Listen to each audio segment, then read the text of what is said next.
Bienvenue, aujourd'hui on va plonger dans une force invisible qui pilote une bonne partie de nos vies, ce besoin profond, parfois un peu désespéré, d'être reconnu. Allez, on commence direct avec une question que tout le monde se pose. Pourquoi est-ce qu'un petit pouce en l'air ou un cœur sur un écran peut littéralement faire notre journée? Ou au contraire, pourquoi est-ce que son absence nous laisse un drôle de sentiment de vide?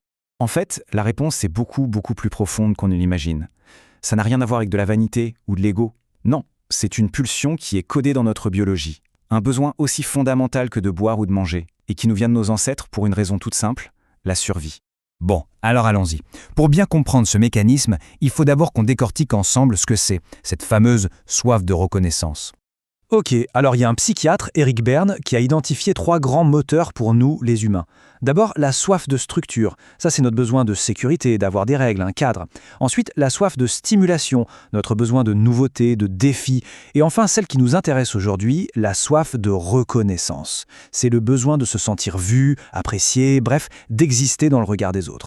Et cette reconnaissance, elle se manifeste de 2 manières très différentes.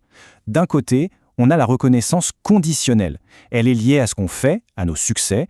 C'est le classique « bravo pour un projet réussi ». Mais de l'autre, il y a la reconnaissance inconditionnelle. Et elle est bien plus puissante. Elle valide qui on est, notre existence même, peu importe nos performances. Ok, maintenant qu'on a posé les bases côté psychologie, on va passer à la mécanique interne. Comment est-ce que notre cerveau gère tout ça? Accrochez-vous, on part visiter la salle des machines. Et voilà la pièce maîtresse. Alors oui, ça peut avoir l'air un peu compliqué comme ça, mais pas de panique. Le truc important à retenir, c'est que ce n'est pas une seule petite zone qui bosse, mais tout un réseau, tout est connecté. C'est un peu notre GPS social intégré, qui tourne en permanence pour décoder le monde autour de nous. Pour pas se perdre dans ce schéma, on va se concentrer sur les 3 joueurs les plus importants de cette équipe de choc. Premier arrêt, l'amygdale. Pensez-y comme à notre système d'alarme émotionnel. Elle est là, en permanence, à scanner les visages, les situations, pour y déceler la joie, la peur, la colère, et elle nous prépare à réagir. C'est elle qui nous fait sentir une connexion avec quelqu'un, ou au contraire un danger. On passe maintenant au grand chef d'orchestre, le cortex préfrontal et ses potes.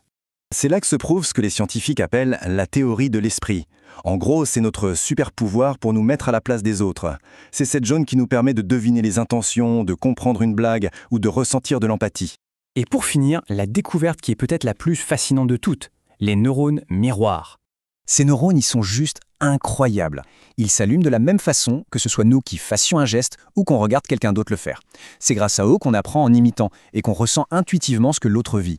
C'est littéralement la base de la connexion humaine.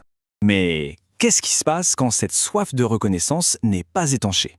Eh bien, ce besoin peut se transformer en un véritable poison, pour nous et pour les autres. Quand ce besoin vital n'est pas comblé, notre cerveau cherche des stratégies de survie, qui sont parfois un peu désespérées. Ça va de la plainte constante pour attirer la sympathie, à la rébellion de l'ado qui cherche juste à se faire remarquer, en passant par la personne qui s'approprie le succès des autres. Tout ça, ce ne sont pas des défauts de caractère, ce sont des signaux d'alarme, le symptôme d'un besoin fondamental qui n'est pas satisfait. Et on arrive maintenant au moment un peu waouh de cette exploration, celui qui risque de changer votre regard sur vos relations.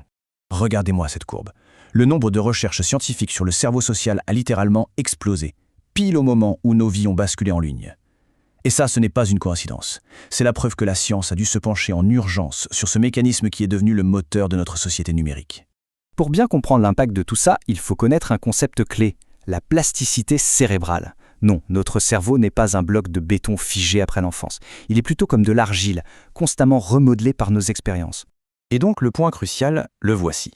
Chaque conversation, chaque like, chaque moment de connexion, tout ça ne fait pas que passer. Ça laisse une trace physique. Ça renforce ou ça affaiblit des connexions entre les neurones, un peu comme des sentiers qu'on trace dans une forêt à force de passer. Nos relations sociales sont littéralement en train de sculpter l'architecture de notre cerveau, à chaque instant. Alors avec tout ça en tête, comment est-ce qu'on doit voir la reconnaissance aujourd'hui? Il est temps de rassembler toutes les pièces du puzzle. En résumé, chercher à être reconnu, ce n'est pas une faiblesse, c'est un besoin biologique vital. Notre cerveau est super bien équipé pour ça, avec son propre réseau social interne. Apprendre à gérer ce besoin, c'est la clé de notre équilibre. Et surtout, il ne faut jamais oublier que nos relations ont un impact physique, bien réel et durable sur notre cerveau. Et même quand on fait face à des manques ou des difficultés, la science nous donne un message d'espoir. Comme le dit cette citation, notre cerveau est conçu pour être résilient. Il a en lui les capacités de s'adapter et de trouver des solutions, de créer de nouvelles routes neuronales. On termine avec une question ouverte. À l'ère des notifications et de la validation en un clic, comment on fait pour revenir à l'essentiel ? Comment on peut offrir et recevoir une reconnaissance qui nous nourrit vraiment, au-delà de l'écran ? Une reconnaissance qui sculpte notre cerveau de la manière la plus saine et la plus humaine possible. La réflexion est lancée.